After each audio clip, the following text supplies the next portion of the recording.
Vamos a la elección de jueces, magistrados y ministros. El INE desde el día de ayer publicaba ya cuál sería el orden del día desde muy temprano, hoy en la mañana. Y hoy, señores, arrancó oficialmente el proceso para hacer la elección. Dan banderazo, pues, a la jornada electoral para jueces, magistrados y ministros. Ponlo, por favor. Este es el orden del día.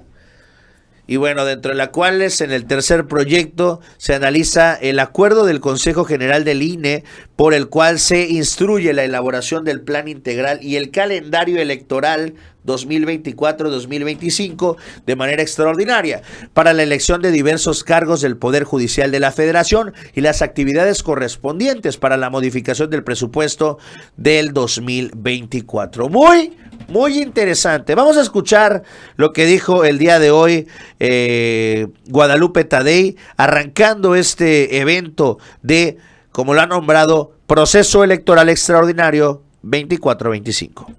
Con la entrada en vigor del decreto de reforma al Poder Judicial, el INE tiene ahora el mandato constitucional de organizar la elección de personas impartidoras de justicia. Es por ello que celebramos el llamado a las urnas y el involucramiento popular en los asuntos públicos de nuestro país. Este proceso tendrá una valía adicional, ya que servirá para refrendar la solidez institucional y la adaptabilidad para ejecutar nuestra función pública.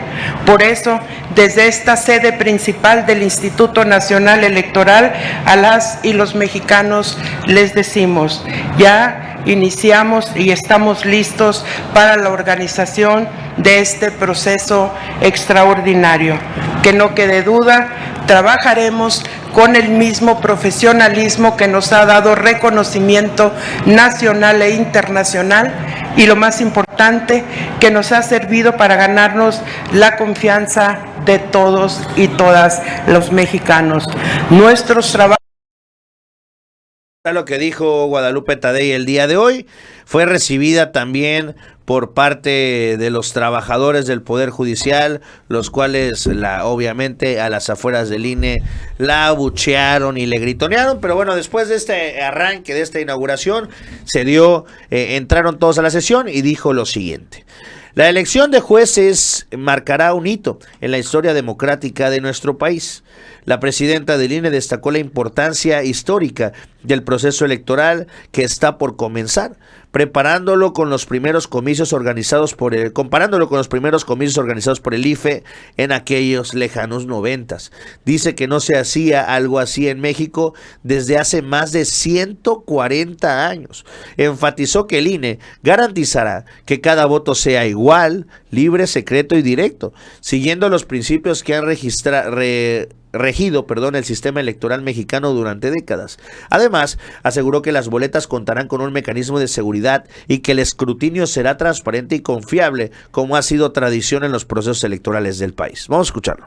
Esta elección marcará un hito en nuestra historia democrática, tal como lo hicieron los primeros comicios organizados por el IFE en la década de los 90. Nuestros procedimientos están a la altura de la experiencia histórica que vivirán las y los votantes. Después de su regulación en 1857 y su posterior derogación en 1882, es decir, hace poco más de 140 años, nuevamente la ciudadanía mexicana participará en la elección de las personas ministras de la Suprema Corte de Justicia de la Nación. Impulsaremos el llamado a las urnas el próximo 1 de junio de 2025. El espíritu democrático debe ocupar todo el universo de lo público. Hoy nos convoca el mandato de la democracia. Nuestro deber es tan vasto como la fuerza de la ciudadanía y nuestra misión es que con cada voto se fortalezca el Sistema Nacional de Elecciones de nuestro país. Para ello, nuestro actuar es acorde a los principios que han caracterizado el comportamiento de esta institución en las últimas décadas. Aseguraremos el principio de igualdad del voto en la definición de la geografía electoral.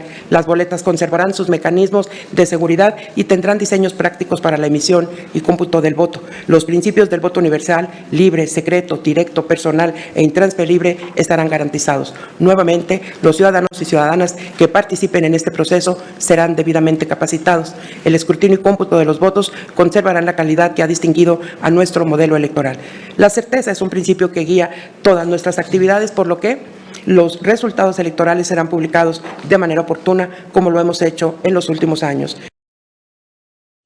Bueno, pues ahí está parte de lo que dijo Guadalupe Tadei, y es que están enloquecidos, ¿eh? El día viernes, Norma Piña aceptó otra vez ahora 3 recursos para someterlo a votación o a discusión de los ministros para ver si la Corte puede meterse o no a frenar la reforma al Poder Judicial. A pesar de que ya el INE esté trabajando de lleno para, pues ahora sí que entrar, arrancar esta jornada electoral histórica del año entrante, Norma Piña sigue insistiendo con la posibilidad de frenar esto, a tal grado que la gente de Piña está buscando un precedente legal, ya no en nuestro país porque no lo hay evidentemente, sino en qué otros países. Y chéquense esta locura para que vean a qué nivel están llegando.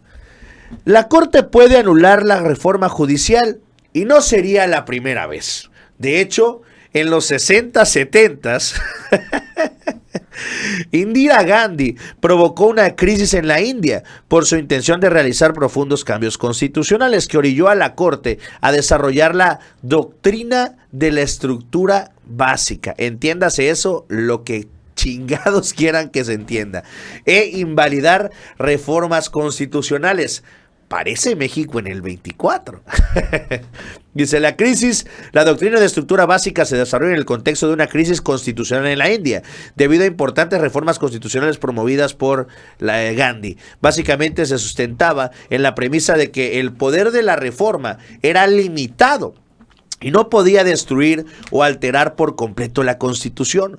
Por la vía de la reforma al Parlamento no se puede expandir su poder y autoconvertirse en un poder absoluto, como así lo constituye. Es decir, la Constitución tiene una estructura básica que no puede ser reformada, pues en ese caso ya no estaría reformando la Constitución, sino alterando la esencia.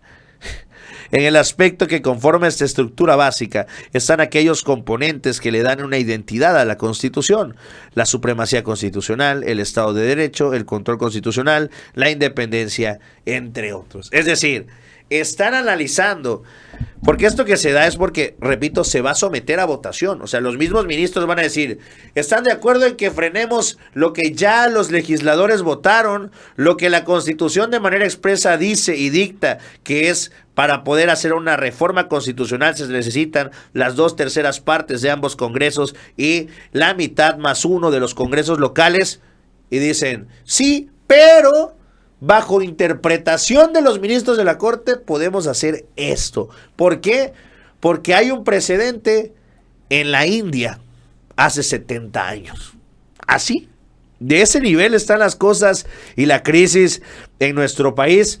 No sé yo si se vayan a atrever a tanto. La verdad, con lo que hemos visto en las últimas horas, yo diría que es de pronóstico reservado.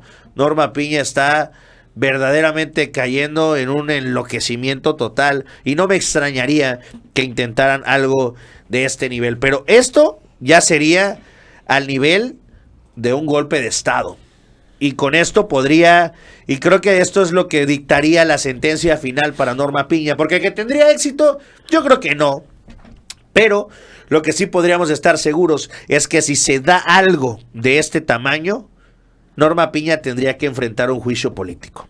Y ese juicio político inminentemente llevaría a la ministra presidenta de la Corte a estar tras las rejas. Vámonos al siguiente tema, señores.